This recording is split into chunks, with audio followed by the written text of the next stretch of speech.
Grand Prix Insights is presented by Allianz. After 1 year of absence, Montreal is back in the Formula One calendar. Welcome to the Canadian Grand Prix. Many fantastic races were on this track. In 2007, we were reminded that we cannot afford to be complacent about safety.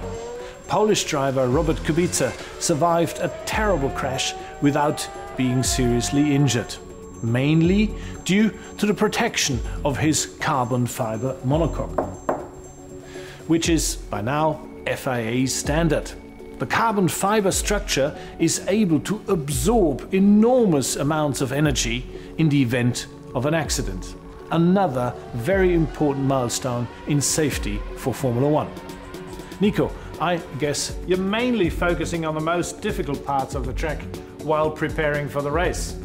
In Montreal, the brakes are a big theme, as we have a lot of big braking events here. And what is also interesting from a driver point of view is the last chicane here with the wall of champions at exit. It's very challenging.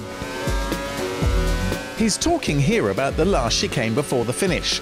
The drivers approach it at over 300 kilometers per hour and have to brake heavily. Go into it with too much momentum and you can hit the wall at the end, as many champions before have done, hence the name.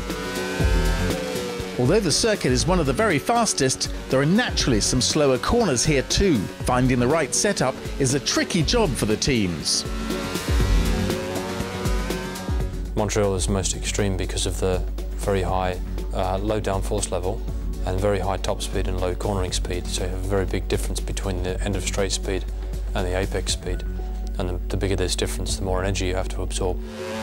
That's the task of the brakes, which here in Canada are put under extreme strain. Hard braking maneuvers develop temperatures of up to 1,000 degrees, causing oxidation and increased wear. As they do with the tyres, drivers here have to spread use of their brakes over the full race distance. Otherwise, in the last few laps at key spots on the circuit, like this hairpin, they'll be out-braked by their rivals.